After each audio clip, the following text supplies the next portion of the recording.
أعوذ بالله من الشيطان الرجيم.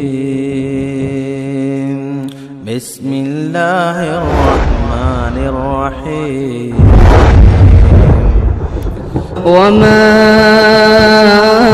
أرسلنا من قبلك إلا رجالا نوحي إليهم فاسألوا أهل الذكر إن كنتم لا تعلمون.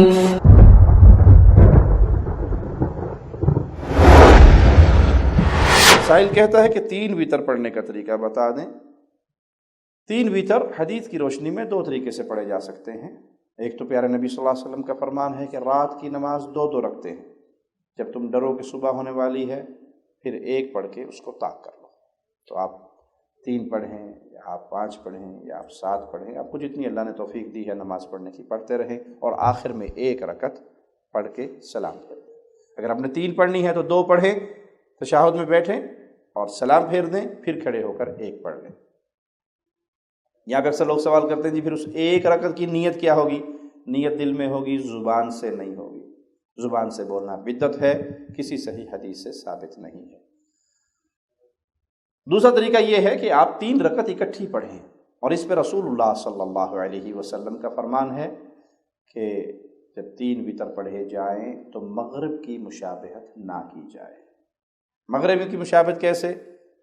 کہ ہم مغرب میں 2 رکعت پڑھ کے تشہد بیٹھتے ہیں، جب 3 اکٹھے پڑھیں گے تو پھر درمیان والا تشہد نہیں بیٹھیں گے، بلکہ پہلی رکعت پڑھی کھڑے ہو گئے، دوسری پڑھی کھڑے ہو گئے، تیسری پڑھ کے آخری ایک ہی تشہد میں بیٹھنا ہے۔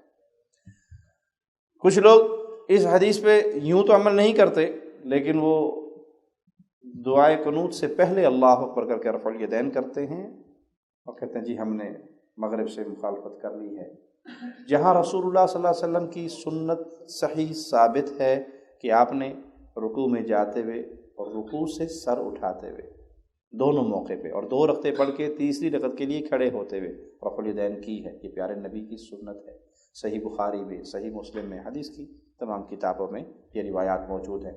وہاں نہیں کرتے، وہاں کے لیے جھوٹ بول دیتے ہیں جی وہ بت لایا کرتے تھے بغلوں میں رکھ کے، اس لیے رفع الیدین شروع ہوئی تھی۔ انا للہ و انا الیہ راجعون۔ اس جھوٹ کا کوئی سر پیر نہیں ہے، اس روایت کا دنیا میں کہیں وجود نہیں ہے۔ یہ مولویوں نے اپنے پیٹ کو جہنم کی آگ سے بھرنے کے لیے جھوٹ بولا ہے۔ ہم کہتے ہیں اگر آپ کی بات مان بھی لی جائے کہ رفع الیدین اس لیے شروع ہوئی تھی کہ وہ بتوں والا ماجرا تھا، تو جو آپ یہ قنوت وتر سے پہلے کرتے ہیں تو اڈی کاچے بت کہنے چاڑتا، اب کیوں کر رہے ہیں؟ اب بت کس نے آپ کی بغل میں دے دیا؟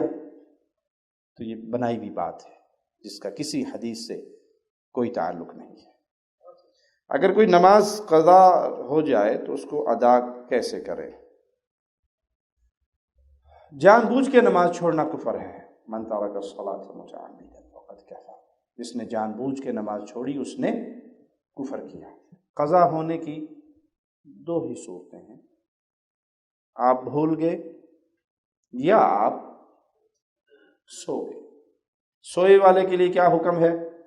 جب وہ جاگے اس کی نماز کا وقت ہے۔ بھول جانے والے کے لیے کیا حکم ہے؟ جب اسے یاد آئے اس کی نماز کا حکم ہے۔ بھول گیا جب یاد آئی، ظہر پڑھنا بھول گیا، عصر کے ٹائم یاد، مسجد میں گیا تو اسے اچانک یاد آئے میں نے ظہر نہیں پڑھی اور جماعت تو عصر کی کھڑی ہو گئی ہے، تو پہلے جو نماز کا وقت ہو گیا ہے اس کو ادا کر لیں۔ عصر کی جماعت کھڑی ہے تو عصر کی نماز پڑھ لیں اور پھر اس کے بعد 4 رکعت فرض ظہر کے ادا کر لیں۔ اسی طرح مغرب ہو یا عشاء ہو۔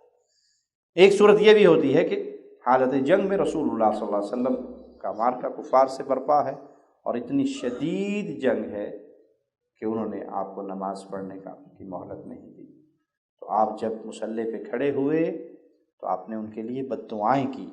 طائف میں پتھر کھانے کے بعد بد دعائیں نہیں کی، ہدایت کی دعا کی، لیکن جب نماز سے روکا گیا، مشغول کیا گیا تو بد دعائیں کی کہ ان کا پیٹ، ان کی خبر، او کما قال علیہ الصلوۃ والسلام، اللہ جہنم سے بھر دے جنہوں نے ہمیں نماز سے روکا۔ اور پھر حالت جنگ کے اندر بھی نماز کا طریقہ میرے مولا نے سکھا دیا کہ جنگ کے دوران بھی اب اندازہ کر لیں کہ جنگ کے دوران بھی نماز معاف نہیں ہے تو کرکٹ میچ کے لیے نماز معاف ہو جائے گی؟ دنیا کے کسی اور مسئلے کے لیے معاف ہو جائے گی؟ آپ کھڑے نہیں ہو سکتے بیٹھ جائیے، بیٹھ نہیں سکتے لیٹ جائیے، ہاتھ سے اشاروں سے پڑھ لے، ہاتھ نہیں اٹھتے بازویں ٹوٹ گئی ہیں آنکھوں کے اشاروں سے پڑھ لے، نماز ہر حال میں پڑھو، اس کی معافی نہیں۔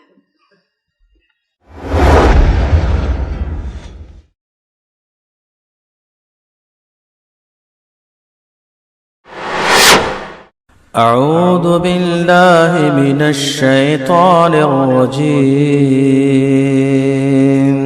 بسم الله الرحمن الرحيم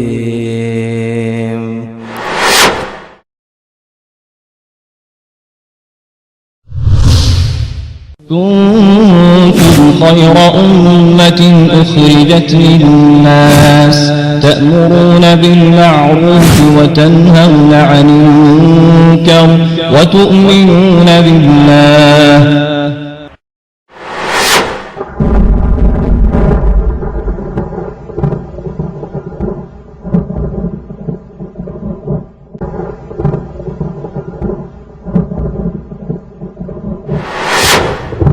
اپنے عمل سے اسلام کو بدنام نہ کریں۔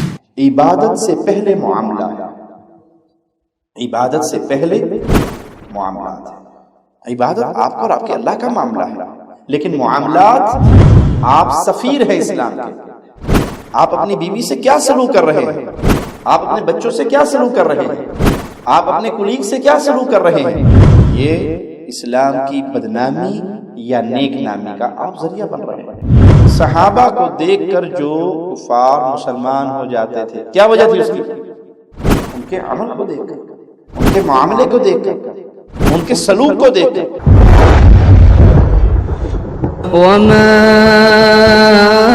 أرسلنا من قبلك إلا رجالا نوحي إليهم فاسألوا أهل الذكر إن كنتم لا تعلمون